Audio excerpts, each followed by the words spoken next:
Aujourd'hui, à Nouveau Départ, on reçoit Réginal Rivette, éditeur et fondateur de Souche Magazine. Souche Magazine, c'est une vitrine qui met en lumière des talents, des parcours et des histoires qui sont souvent issues de la diversité du Québec.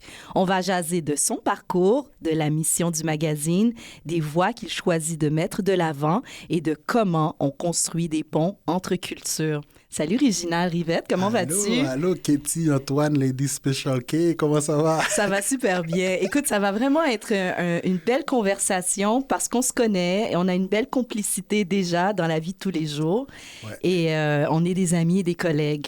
Je suis contente que tu aies accepté mon invitation pour venir parler de ton travail et de Souche Magazine.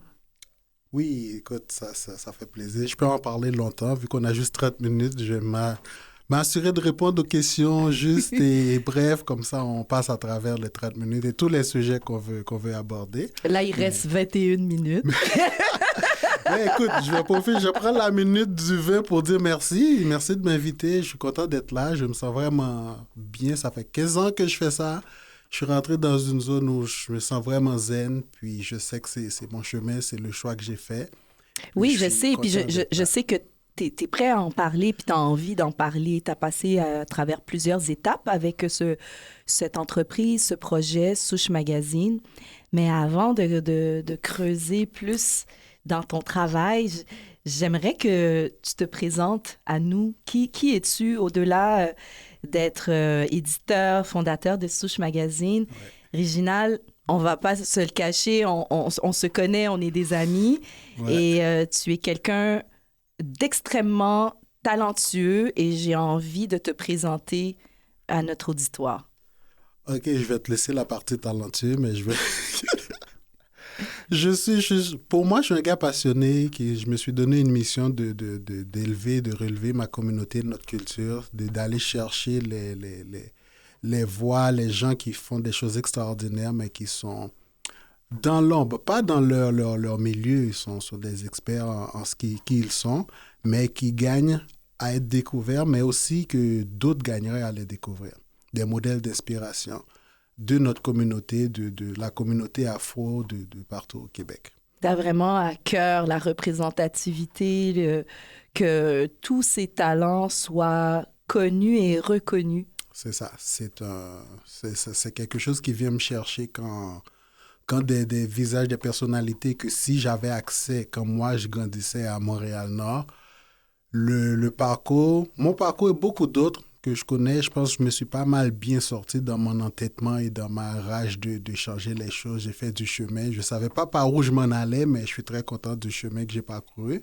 Mais je pense que du monde qui aurait pu inspirer beaucoup, beaucoup d'autres jeunes de mon quartier, de où je viens. Et aujourd'hui, ma mission, c'est de faire découvrir ces gens-là à d'autres qui n'ont pas accès à ces gens-là comme modèle d'inspiration. Réginal Rivette, tu viens d'où? Tu viens d'où, pays? Tu viens d'où? Tu as parlé de quartier. Ouais. Je suis passé par Montréal-Nord, mais je viens de plus loin. J'ai atterri à Montréal-Nord, mais le plus loin que je peux remonter, c'est Haïti, à Jérémie, dans ma petite municipalité, même pas municipalité, quartier, je ne sais pas comment appeler ça, région éloignée, c'est à Jérémie, ça s'appelle Mafran, Caillassé. Ah, c'est loin. Encore aujourd'hui, j'ai ma tante et mon cousin qui vivent avec les trois pierres, encore là, le feu, le bois, vivent de la terre, des animaux. C'est le plus loin. Si je dois retourner un jour, mon succès, ce serait de retourner là pour mes derniers jours. Oui, c'est l'agriculture ancestrale, c'est les traditions. Puis c'est là que j'ai grandi. J'ai grandi à Port-au-Prince, on allait à l'école, mais dès que l'école finissait, c'est là qu'on partait en vacances à Jérémie. Donc, le plus loin que je peux remonter, c'est là. Puis quand arrivé ici au Québec, c'était une stratégie, parcours de mon père qui a fait de pieds et mains pour ne pas nous laisser en Haïti. C'était quand? T'avais quel âge? Je suis rentré en 95, le 16 décembre 95, je me rappelle encore. La plupart d'entre nous qui venons des pays chauds, c'est drôle, hein, mais on arrive toujours l'hiver. Ouais, Moi, je suis arrivée en février. Mais en 16 décembre, il y avait de la neige que j'ai jamais vue souvent. Il y avait beaucoup de neige. Le 16 décembre. Puis quand on est enfant, j'avais 11, 12 ans. personne ne nous dit rien. J'ai pas été briefé, voici où tu vas, voici la température, rien. Je pars de Port-au-Prince, Haïti, en décembre, chaud, tout. J'arrive ici au Québec, j'ai ressenti quelque chose. Tu vois, dans le couloir, là, quand tu sors de l'avion, dès que je suis rentré, j'ai plié. Je me rappelle encore, ça m'a fait plier en deux, je savais pas ce que c'était. C'était le froid du Québec, c'était à Mirabel. Donc oui, c'est ça, je suis sorti de là, Haïti, grandi à Port-au-Prince, vacances à Jérémie, ma terre que je rêve de retourner tous les jours. J'arrive à Montréal-Nord où j'ai vraiment, avec les différentes organisations, les organismes communautaires, les jeunes de mon quartier, rentrer dans la musique, faire la musique. Et quand tu grandis, tu vois, à l'époque, il y avait les dogmatiques, les Rain Man, les Sans Pression, ça partait. Puis nous, on est là, on a du talent, on s'imagine tous que c'est ça notre destinée. Fait que toi, tu chantais, tu jouais d'un instrument. Maintenant, je joue d'instruments. Avant, je jouais pas d'instruments. Je chantais, je faisais du rap français. On n'appelait pas ça du rap keb dans le temps. C'était pas une actualité. Et puis, de fil en aiguille, bien évidemment, quand tout ce que j'entame, tout ce que je veux faire, je vais aller le plus loin possible. Jeune à Montréal-Nord, de Port-au-Prince, Haïti, j'étais pas conscient de toutes les barrières qui pouvaient exister. Moi, je voyais Rain Man à la télé, pas de chilling. OK, ça, c'est nous next. C'était un concours de circonstances, mais on a fini par réaliser plus tu veux aller loin, plus tu réalises les chemins, les barrières à traverser. Mm-hmm. De là, ma personnalité de changer les choses et de dire, écoute, on ne veut pas de nous dans les magazines, je vais créer un magazine. On ne veut pas de nous si on fait, mais à un moment donné, la passion doit faire place à l'entrepreneuriat parce qu'il faut vivre. Oui, il faut vivre. Ouais. Fait que il y a un besoin qui se crée, il y a des obstacles qu'on rencontre et toi, tu as décidé que tu allais être un acteur de changement dans ta vie. Quel est le moment charnière qui t'a amené vers les médias et l'édition? Que vraiment, là, tu as dit ça, c'est ma prochaine entreprise.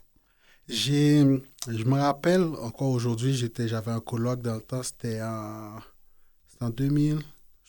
Je sais que j'avais un autre magazine Créolicieuse que j'avais fait dans ma communauté et autres, mais j'ai pris ça au sérieux quand j'ai vu une publicité à TVA, je pense que c'était Histoire de filles ou Catherine. Je me rappelle encore, moi et mon coloc, deux jeunes hommes noirs de 25 ans en train de regarder la télé, puis on dirait que j'ai une épiphanie, puis je regarde, mais on est où là-dedans? Je sais que ça n'a rien à voir. Déjà, deux jeunes hommes noirs. Qui regardent Histoire de filles. Histoire de filles. Mm-hmm. Nous, on se retrouve où là-dedans? J'étais infographe dans ce temps-là, je faisais, puis je savais que je ne pouvais pas faire ni d'émission, mais je sais que j'étais capable de créer un magazine où on allait ressortir. C'était l'idée que j'avais dans ce temps, c'était OK, il y a plein de monde, il y a Corneille, Isabelle Racicot, Varda, Mélanie Renaud, il y a des personnalités artistiques dans le milieu culturel afro, j'en connaissais plein, parce que justement, j'étais dans la musique, mais ces gens-là étaient nulle part sur les tabloïds, sur les magazines. Moi, OK, je vais changer, je vais ressortir tout ce monde-là, je suis capable de le faire, puis je veux bien le faire. Là, ma décision a été prise. Fait que Souche Magazine existe depuis 2010. 2010. Oui. Comment s'est passé ce moment, le lancement, la réaction dans les communautés afro? Moi, j'aime bien dire les communautés parce qu'on n'est pas un bloc monolithique. Mm-hmm. Comment t'as ressenti la réaction? Au fait, on était très, très bienvenus. Les gens étaient contents de nous découvrir. On a accueilli, disons, à bras ouverts. Et c'est pas juste les communautés afro. J'ai commencé avec une étude de marché, un suivi de lancement d'entreprise au Sage Montréal Métro. Et puis, beaucoup d'autres organisations, pas nécessairement afro, mais tout le monde, qui voyait la mission, qui voyait le projet. C'était, issu de la diversité, finalement. La diversité, c'était oh my God, il était temps que vous ayez ça, bravo pour ça. Puis on avait le vent dans les voiles. C'était vraiment, quand on est sorti, on a fait, mon Dieu, les médias, la presse en a parlé. On avait une page couverture avec Linda Talley dans ce temps, notre première page couverture. Ça a passé à l'émission de Gilles Doroy qui était à Radio-Can, je pense, ou à V. Je ne me rappelle pas c'était quoi dans ce temps-là. C'était bien, on était contents. On était contents. J'avais Carla Beauvais aussi qui était la rédactrice en chef en 2010 quand on a lancé. Oui, Carla Beauvais qui est une des cofondatrices du Gala Dynastie. Puis là, maintenant, elle a une carrière en politique. Conseillère de ville ou d'arrondissement dans Hansik, je ne sais pas c'est quoi son arrondissement. Et donc, qui avait fait un travail de communication extraordinaire aussi. On était bien. On était bien. Donc, ça fait 15 ans, on s'est accroché à quelque chose qu'on a vécu, qu'on sait que c'est possible, que les gens aiment ça, puis on continue. Mais chaque numéro, c'est un projet, c'est un voyage, puis ça fait du bien. Oui, puis je suis vraiment contente de tenir entre mes mains le dernier numéro là, de Souche Magazine. Félicitations! Réginald Rivet, 2025, puis encore là, comme on dit en créole, Quimbérec, pas molly. Ça veut dire tiens bon, ralentis pas. Ouais. Pour ceux qui écoutent, puis qui sont vraiment, comme moi, fascinés par le monde de l'édition, c'est quoi ton travail d'éditeur en chef? Est-ce que c'est toi qui fais le choix des sujets, des angles, les invités? En quoi consiste ton travail? Et puis de quel genre d'équipe tu as besoin de t'entourer pour sortir périodiquement des beaux magazines comme ça? Alors ça, c'est la question qui tue parce que j'étais à une dame, Georgie Lubin, qui m'avait invité à son école pour raconter aux enfants c'est quoi le métier. Tu sais, dans le magazine, moi, quand je touche à tout. Tu sais, j'écris des articles, je fais des entrevues. Je fais pas de photos. Mais donc toutes les sphères, je fais tellement de choses naturellement, je n'étais pas conscient de tout ce que ça prenait pour le métier d'éditeur. Donc, l'expliquer aux enfants me faisait réaliser en même temps, oh my God, c'est pas évident. Pour répondre à ta question... Pour répondre à ta question, c'est vraiment, on décide de la ligne éditoriale, qu'est-ce qu'on veut mettre en avant. Comme le numéro que tu vois, c'est au niveau de la culture, OK, mais qui ici au Québec, au niveau de la culture, qu'on veut mettre de l'avant, qui travaille en culture, pas juste les artistes, parce qu'il y a aussi les gens qui sont derrière la scène, derrière le clavier, les gens qui... Donc, c'est vraiment, une fois qu'on décide de ça, OK, qui qu'on va chercher, ben c'est là qu'on approche les rédactrices, les journalistes, qu'on approche les sujets, les invités, photographes, tout ça, c'est ce qu'on a besoin. Alors, il faut déjà les sujets, les invités, les gens qu'on invite, les photographes pour photographier ces gens-là, les rédactrices, les journalistes, parler avec la rédactrice en chef pour lui faire part des lignes éditoriales pour aller créer toutes ces idées. Une fois qu'on fait tout ça, que je mets tout ça entre les mains de la rédactrice en chef et la rédactrice, ben, il faut financer tout ça, il faut vendre de la publicité, trouver des commanditaires, c'est toute une machine qui se met en branle. Ça, c'est la première partie. Une fois que tout ça s'est réuni, maintenant, il faut faire le travail, monter le magazine, infographie, révision. Une fois que c'est révisé, maintenant, il faut donner à l'imprimeur. Une fois imprimé, il faut donner à la distribution. Une fois distribué,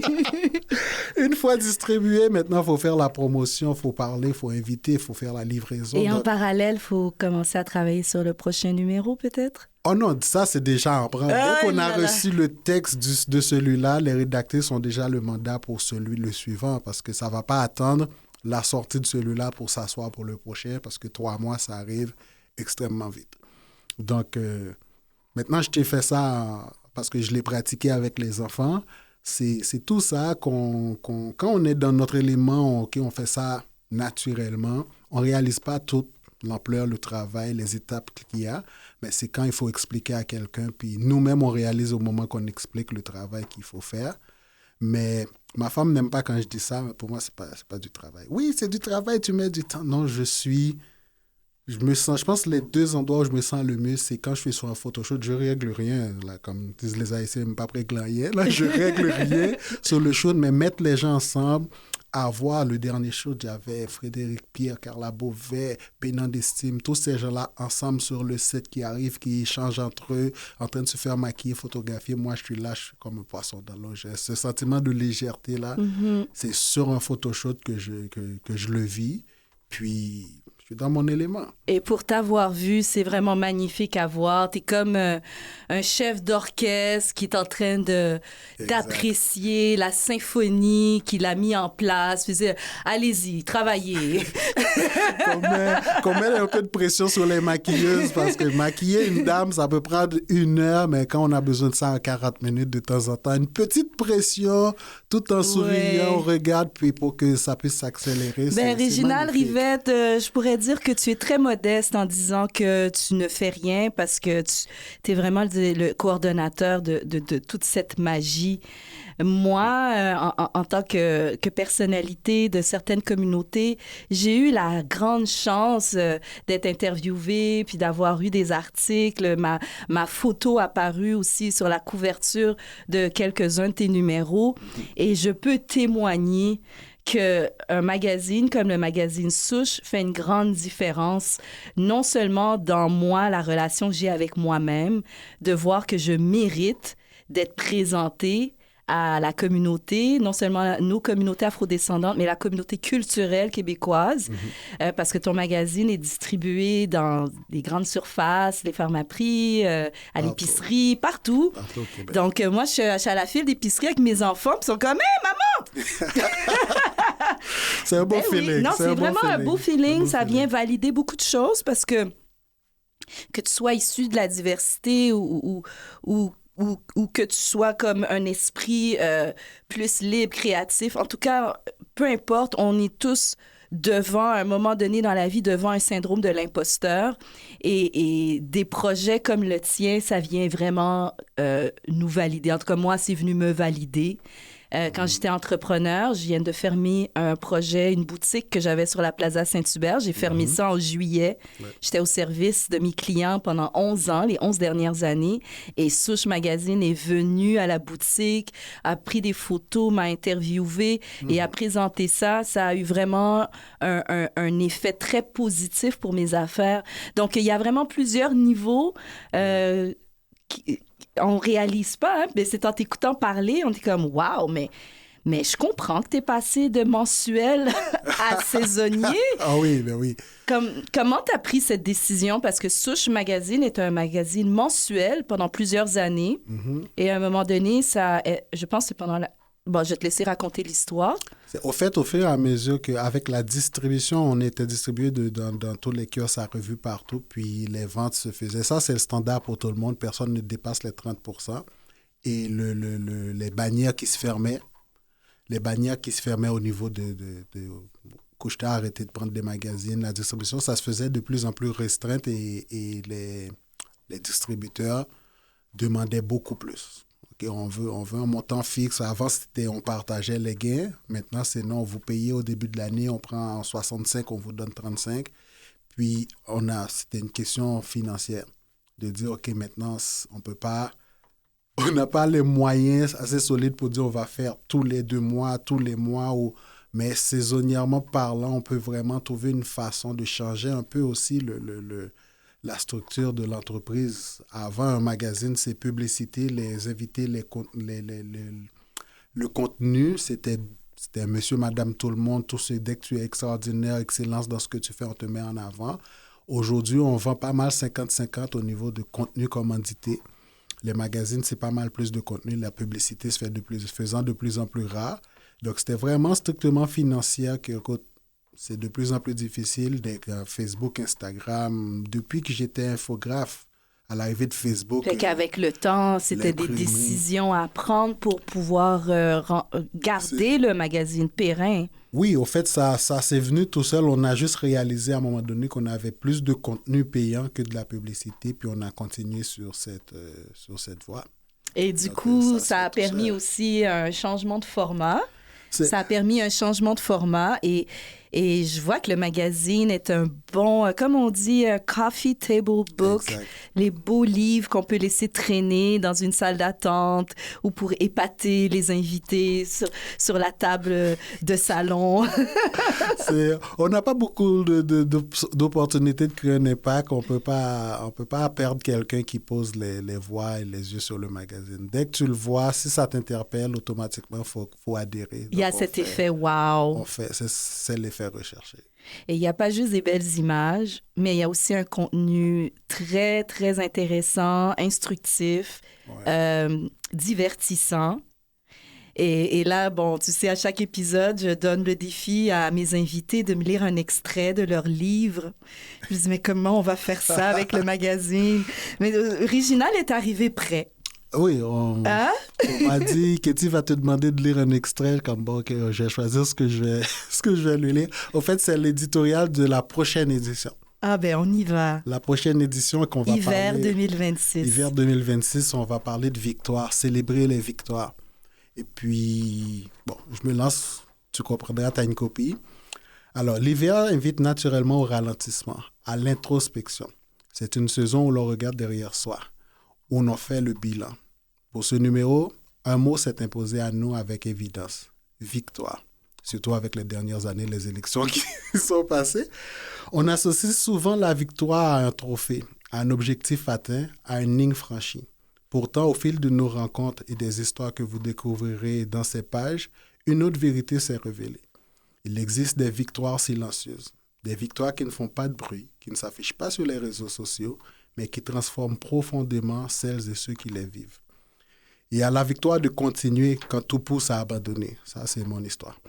Celle d'avoir osé, même si le résultat n'a pas été exactement celui espéré.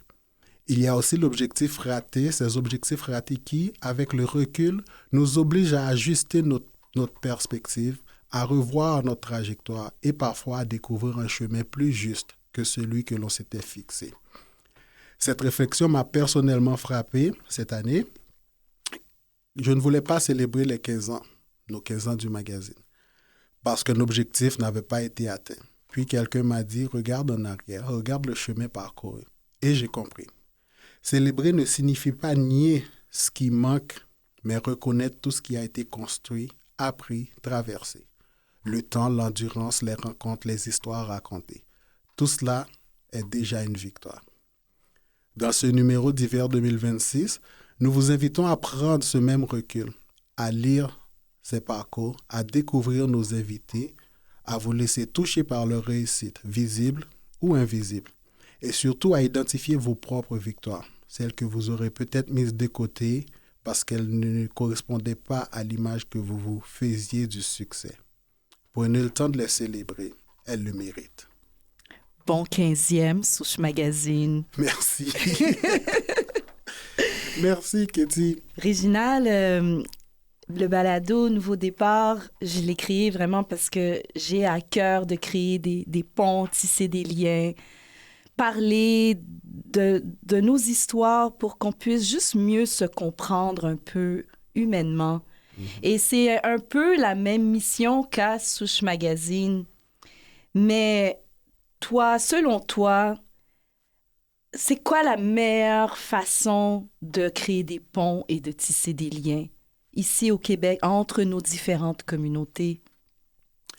Oh là là, il y a plusieurs façons. Il y a l'ouverture, il y a la curiosité de vraiment apprendre à connaître, à comprendre l'autre. Ce que je vais te dire, je l'espère, mais c'est très difficile. Moi, je te dirais, c'est l'amour. Quand on aime, quand on se laisse aimer, on ne voit plus les différences, on voit plus. La découverte devient facile, devient curieux. On veut vraiment rentrer dans l'univers de l'autre pour mieux se comprendre, pour mieux s'adapter, s'habituer, etc. Je pense quand je parle d'amour, ça enlève tout. Ça enlève la méfiance, ça enlève la peur, ça enlève oh non, il va prendre ma place, je veux ce sentiment d'imposteur quand on rentre avec le cœur sur la main, tout ça s'évapore, on est dans la découverte, dans l'appréciation de tous et chacun. Ça, c'est le côté moi rêveur et optimiste. C'est ce que je veux pas partager. C'est ce que je veux partager. Je veux pas aller dans autre chose, que ce soit réel ou pas. C'est ce que je partage. Moi, j'adore ce que tu suggères. Je te rejoins à 100%. Et si tu pouvais laisser une phrase, une idée à quelqu'un qui se cherche une place dans la culture, dans les médias ici au Québec, tu lui dirais quoi à cette personne? Quelqu'un qui se cherche sa place dans la queue. Je dirais, l'ouverture, c'est... Parfois, les mots sont faciles à dire, mais à appliquer, c'est autre chose. Beaucoup de fois, surtout moi ayant grandi dans ma communauté avec le magazine, beaucoup de gens ont fait l'erreur de rester dans notre communauté. Mais le Québec, si on reste au Québec, le Québec est une place merveilleuse. Une fois qu'on met les pieds, qu'on s'ouvre, il y a de très belles choses, de très belles opportunités. L'ouverture, ça sert. Et puis, maintenant que vous célébrez vos 15 ans d'existence, vraiment, vous avez de quoi être fier, toi et ton équipe. Quel impact dirais-tu que Souche a eu dans l'écosystème? Je pense que ça a permis aux gens de et vouloir... continue d'avoir. Oui, de vouloir se montrer, se dévoiler et de reconnaître, oh my God, nos talents, nos excellences. Le Black Excellence, je ne l'ai jamais dit, mais en 2015, on avait une page couverture. Je pense que tu étais dans ce numéro aussi. L'excellence à votre service. Mm-hmm. Il n'y avait pas Black Excellence dans ce temps-là. Je pense que si je devais faire le palmarès de tous les gens qu'on a sortis, toutes les histoires qu'on a racontées, l'excellence. Le faire ressortir l'excellence chez monsieur et madame tout le monde. Ce n'est pas juste ceux qui travaillent dans les grands bureaux d'avocats qui ont été ministres. Il y a un gars, je ne l'ai jamais dit, que ça fait 30 ans qu'il a sa business. Tous les matins, il se lève, il est toujours. Puis, il a des enfants, il a une famille, il gère sa business, il est là dans la communauté. Perdurer comme ça dans le temps, à gagner honnêtement sa vie, pour moi, c'est du Black Excellence. Oui. Donc, je suis personnellement très heureux de faire découvrir l'excellence afro-descendant ici au Québec, puis je vais continuer à le faire. Puis qu'est-ce qui donne encore le feu de continuer? Mais il y a tellement d'histoires non racontées. Chaque individu, c'est une histoire différente, puis les parcours sont toujours différents. Puis souvent, écoute, il y a du monde à qui j'ai des conversations, puis je me retourne, je regarde à gauche, à droite, comme, mais pourquoi c'est toi et moi qui avons cette conversation? Je veux que d'autres l'entendent. Il faut faire sortir ces histoires-là, faire sortir les parcs. Oh my God, le prochain magazine avec Jennifer Mathurin, la sœur de... Écoute, j'ai fait son entrevue, puis je lis l'affaire tout seul. J'ai envie de prendre ça, d'imprimer des copies, aller donner à du monde. C'est merveilleux comme histoire. Pour conclure, c'est quoi le numéro dont tu es le plus fier, là? Ça, c'est celui que tu laminerais. Oh, mon Dieu! J'ai adoré celui de Dominique Anglade. Je ne sais pas si c'est celui dont je suis plus fier. Je pense que j'admire Dominique, sincèrement. Puis j'ai adoré comment ça s'est passé, le photoshoot qu'on a fait. Rapidement, comme je n'ai pas le temps de réfléchir, ce serait ce numéro-là. Dominique Anglade qu'on a sorti pendant la pandémie, au début de la pandémie en 2020. En tout cas, moi, mon numéro, c'est définitivement le premier dans lequel je parais. Tu te rappelles même pas, tu te rappelles? Réginald Rivette, mon ami, rédacteur, éditeur, fondateur de Souche Magazine qui célèbre 15 ans d'existence. Félicitations à toi et toute ton équipe et merci d'exister. Merci Katie, merci de m'avoir reçu. Merci en pile. Là, tu peux pas te tromper. C'est ça. Aujourd'hui, j'ai le plaisir de recevoir une autrice et scénariste qui s'est rapidement imposée comme l'une des écrivaines les plus en vue de la scène littéraire ici. Née en Belgique, ayant grandi en France, Sophie Bienvenue est arrivée à Montréal en 2001. Bonjour Sophie, Bonjour. Comment allez-vous? Ça va bien, merci de m'avoir invitée. Merci d'avoir accepté l'invitation, histoire de mieux vous connaître. Je vous vois parce que c'est notre première rencontre, puis c'est comme ça que ça sort naturel. Ok, gardons ça, mais je préfère qu'on se tutoie. Okay, mais ça va switcher. Ok, ça va parfait. Switcher. Je te le promets. Alors, pour permettre à nos auditeurs de mieux te connaître, je vais lire un petit peu ta bio. Mm-hmm. Hein? Alors, Sophie Bienvenue, tu t'es fait connaître avec ton premier roman « Et au pire, on se mariera » de La Mèche en 2011, un ouvrage qui a remporté plusieurs prix, dont le prix des Arcades de Bologne en 2013 et le prix du premier roman de Chambéry en 2015. Il a d'ailleurs été porté au grand écran par Léa Poul. Ton deuxième roman, « Chercher Sam », qui est sorti en 2014, figure sur la liste des 100 incontournables de la littérature d'ici Radio-Canada et a été traduit en anglais et en allemand, rien de moins. Et depuis le 4 décembre, on peut voir sur ici-tout.tv ta plus grande, plus récente fiction télévisuelle. Je dis grande parce qu'elle fait beaucoup de bruit en ce moment. Ça s'appelle Malgré moi, qui met en vedette l'actrice Shelby Jean-Baptiste et l'acteur et comédien Eddie King. Aujourd'hui, tu viens nous parler de ton plus récent roman, Les Orphelines, un roman sur l'amitié, la mémoire et les secrets. Encore, bienvenue à Nouveau Départ. Sophie, t'es pas née au Canada, hein? Non, je suis née en Belgique, mais j'y ai vécu quelques mois parce que ma mère est belge. Et on habitait à la frontière entre la France et la Belgique et j'ai grandi en France jusqu'à 21 ans. Et t'es arrivée au Québec en 2001. En 2001. Comment ça s'est passé, ton arrivée ici? Dans quel contexte? 2001, ça veut dire que tu étais déjà adulte? Oui, j'avais 21 ans, mais je dirais pas que j'étais adulte, mais en tout cas, j'avais fini de grandir. Je dirais pas que tu étais adulte parce que j'ai une fille de 21 ans à la maison, puis elle est clairement pas une adulte. C'est ça. Mais c'est sûr que moi, je suis même pas sûre, honnêtement. Ça va pas être bon pour mon image, mais je suis même pas sûre que j'aurais su mettre le Québec sur une carte. Aïe, aïe, aïe. J'ai juste rencontré un Québécois. Et j'avais juste besoin de ça pour quitter la France. Donc, c'est ça, je l'ai suivi ici. Et lui, il restait à Québec. Il venait d'Abitibi, puis il restait à Québec. Donc, j'ai vécu là pendant 5 ans. Mais vraiment, en atterrissant à Montréal la première fois, j'ai eu ce feeling, c'est chez moi. Et Québec, c'était moins ça. Et donc, quand on s'est séparés, la première chose que j'ai faite, c'est de venir vivre à Montréal. Et puis, c'est chez moi depuis. Ce sentiment est vraiment inexplicable.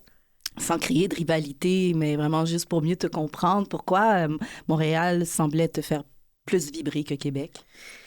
C'est plus cosmopolite, quelque chose que j'ai toujours connu, et c'est je sais pas comment te répondre ça en étant diplomate, mais disons que Québec, j'avais... Au diable la diplomatie! Disons que Québec, j'avais plus le feeling comme d'un village, et puis que Montréal était plus la métropole et puis que ça bougeait plus. Oui, c'est sûr que c'est beaucoup plus bruyant, ça grouille plus à Montréal, il y a plus de gens. Exact. Puis à Québec, et puis les gens sont gentils, c'est juste que je pouvais pas aller dans un marché, dans une épicerie sans me faire demander d'où je venais, quoi. Donc, au bout d'un moment, ça devient lourd.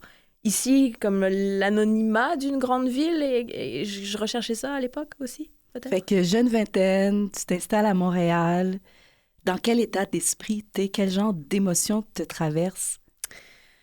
À ce moment-là, quand j'arrive à Montréal, j'ai peut-être 26 ans, puis c'est vraiment comme un peu un nouveau départ parce que j'avais comme commencé ma vie à Québec avec mon ex et puis ça a duré 5 ans, c'est fini.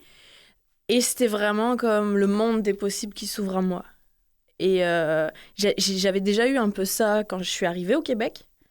Mais vraiment, pour moi, Montréal, c'était comme un terrain de jeu, en fait. C'est ça l'impression que j'avais. Est-ce que t'avais déjà ton métier ou c'est vraiment ici que tu t'es formée? Non, en fait, j'ai jamais vraiment...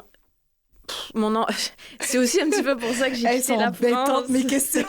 Oui, c'est ça. Non, mais c'est pas pour ça que je soupire. C'est juste que j'ai pas envie de parler trop longtemps. Mais disons que j'ai pas eu une enfance facile, je te dirais, pas une jeunesse facile. Et je savais pas trop je savais ce que je voulais faire dans la vie, mais mes parents voulaient pas que je fasse ça. Je voulais faire quelque chose d'important à mes yeux, ce qui était comme d'être prof dans une zone d'éducation prioritaire en France, c'est-à-dire c'est comme un peu un endroit où même la police veut pas aller, dans le fond. Et c'était ça ton appel. C'était ça mon appel. Pour moi, l'éducation, c'est un des piliers comme d'une société, puis c'est super important. Donc, je voulais faire ça, mais mes parents étaient plus comme, non, comme soit avocate, soit architecte, soit quelque chose qui fait mieux dans les soupers. Donc j'ai comme arrêté mes études et à cette époque-là, je dessinais beaucoup. Donc, je voulais être illustratrice. J'habitais à Lille, donc à la frontière de la Belgique. Je suis partie de chez moi à 17 ans pour aller faire une école d'art. Et en fait, c'était pas du tout une école d'art, c'était comme une école de design. Puis genre, tu veux être illustratrice, tu te mets à dessiner des sèches-cheveux, c'est compliqué. Donc, j'ai jamais vraiment aimé ça. Et quand je suis arrivée au Québec, bah, tu sais, j'ai fini mes études quand même en France, à Paris, de communication visuelle. Et quand je suis arrivée ici, bah, c'est encore un nouveau recommencement. Je travaillais dans les magasins, puis j'aimais ça. Et j'avais parti un blog, dans le fond, à l'époque, on parle de ça, c'était comme il y a 25 ans, donc c'était tout nouveau, les blogs. Et c'est vraiment, ma carrière, ça a été de porte ouverte en porte ouverte. On m'a proposé de publier mon blog. Et de là, de fil en aiguille, c'est là que l'écriture et être autrice, ça c'est venu à moi, mais j'aurais jamais osé rêver faire ça dans la vie. C'est comme ta vie t'a proposé ça. Ouais. Ouais, je dis souvent ça, c'est comme côté amour, c'est pas vargeux. Côté, ma vie en général est comme pas super, mais ma carrière, ça, c'est comme, j'ai l'impression qu'ils se sont dit comme, regarde, tout va être de la merde. Ils se sont dit, tu sais. L'univers s'est dit, oh, faut au moins lui donner quelque chose. Ça va être sa carrière. Tout peut pas mal aller. C'est là. ça. Puis j'ai eu vraiment beaucoup de chance, tu sais, dans ma carrière. J'ai vraiment eu... Je suis très reconnaissante de ça.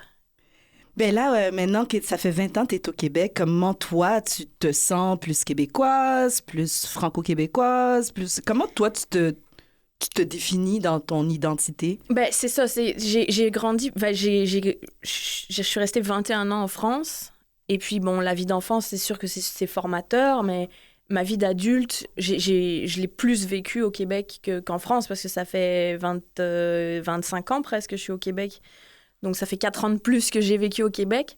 Puis, c'est sûr que je me sens beaucoup plus québécoise, mais je peux pas renier quand même mon accent, les codes aussi que j'ai. Donc, je te dirais que je suis québécoise d'origine française. C'est ça je pense qui me convient. T'es confortable avec ça. Ouais. Parlons du livre Les Orphelines. C'est l'histoire de 2 femmes, Elsa et Magda, liées par un terrible secret. Peux-tu me présenter un petit peu le roman sans trop dévoiler le punch? C'est ça qui est difficile avec ce roman, parce qu'il y a tellement de punch et tellement... Bah, pas tellement, c'est pas non plus... Mais je veux dire, c'est difficile d'en parler, mais disons que je voulais explorer le pardon, le secret, l'amitié entre femmes, et puis la renaissance, en fait. C'est comme et la famille choisie. Donc, je sais que ça raconte... Je suis pas en train de te raconter, mais c'est difficile, ce roman-là, de raconter sans... Sans trop dévoiler. Exactement. Mais disons que c'est, comme tu disais, c'est comme un aveu que Elsa, qui est la narratrice, veut faire à son amie Magda.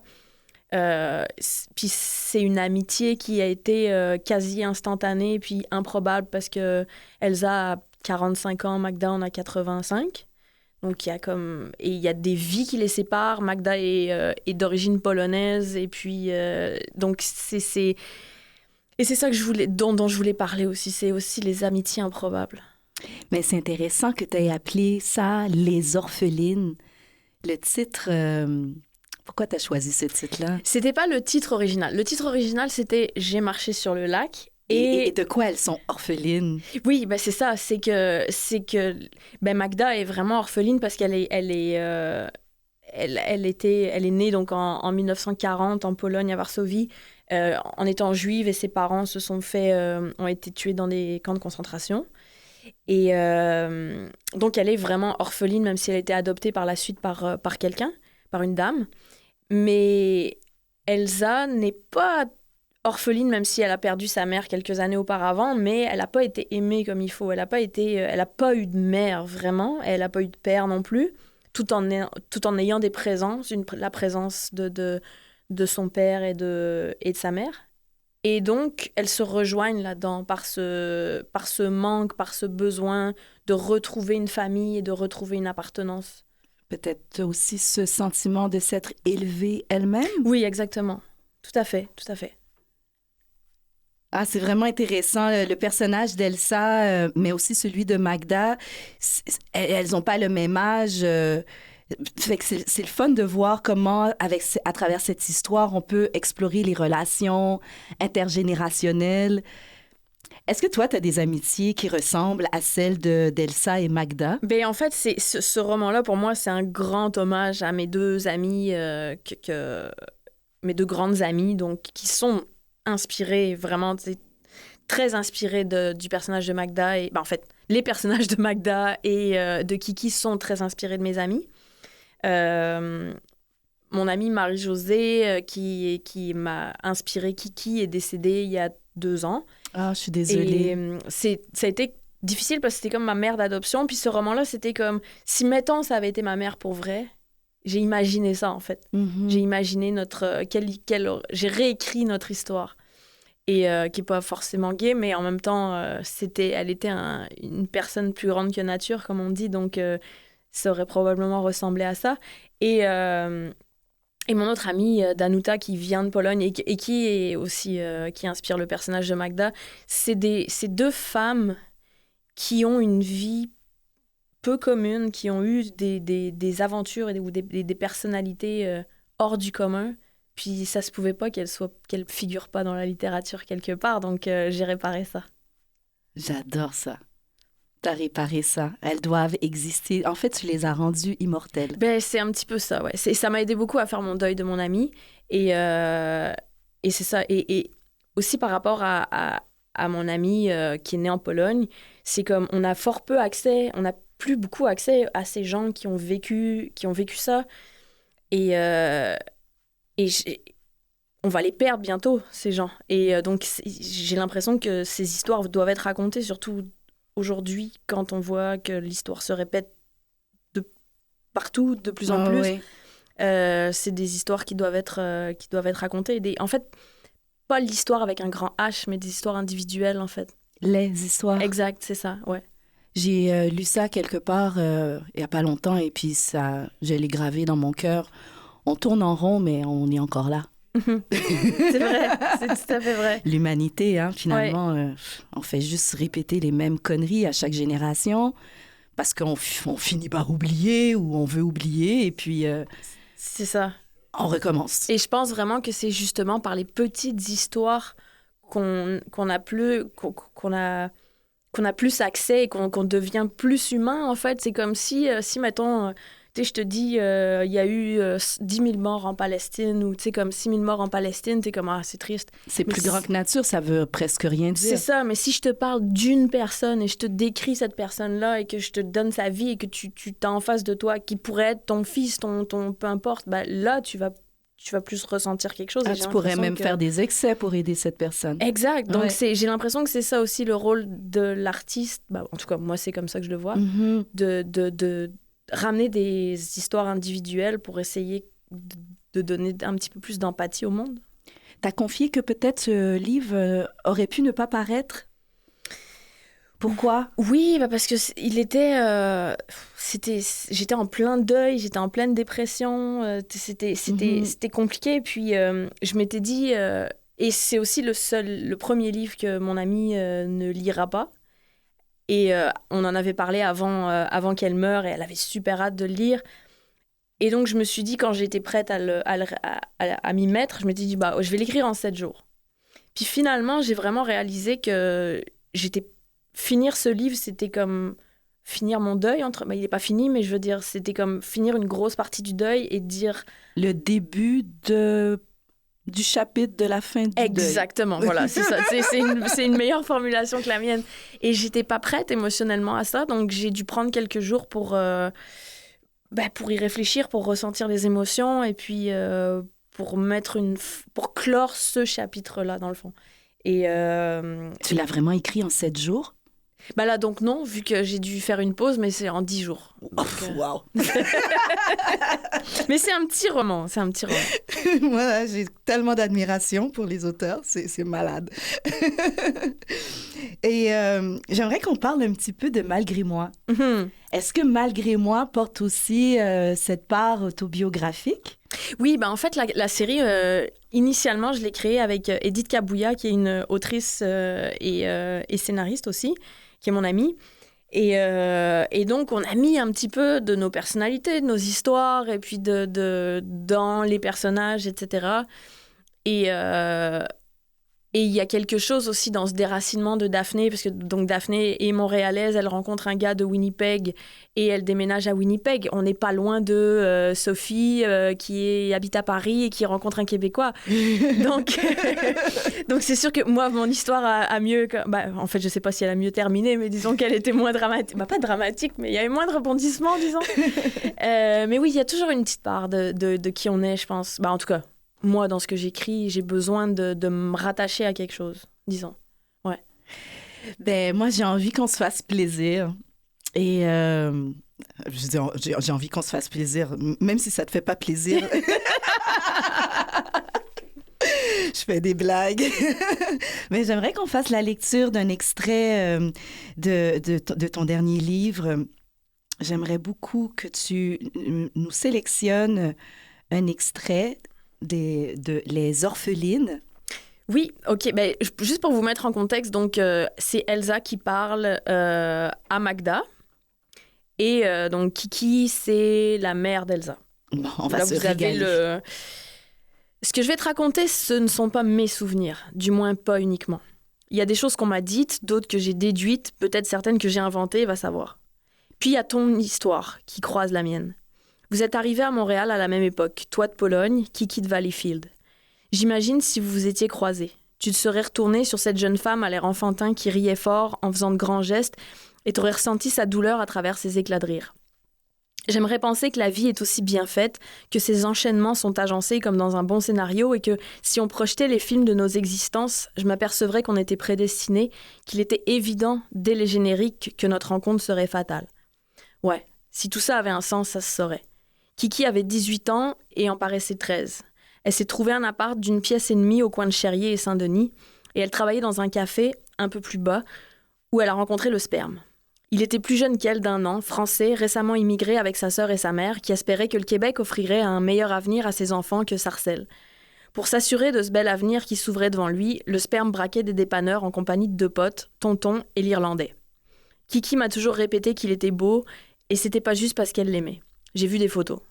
Tu lui ressembles tellement que des fois c'est difficile de te regarder, qu'elle disait.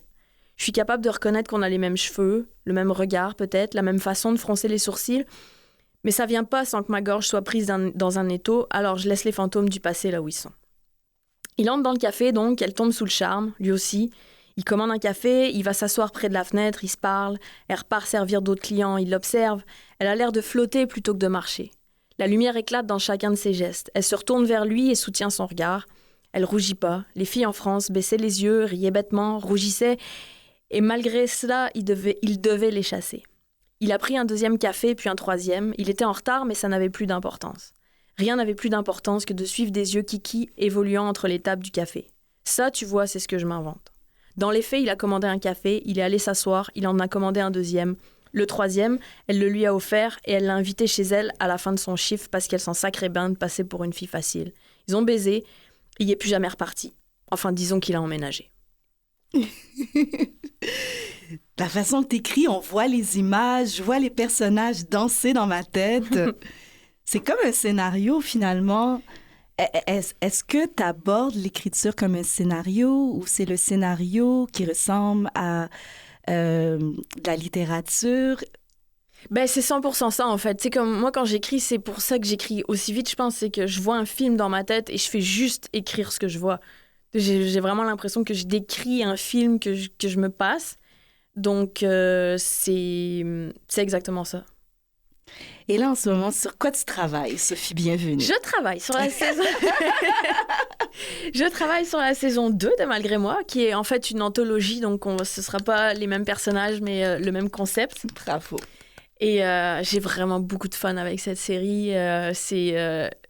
L'équipe est super. J'ai eu un gros... Éditez-moi quand on a édité plus sur le projet, malheureusement, mais quand on a eu un gros coup de foudre pour les producteurs qui sont de Winnipeg.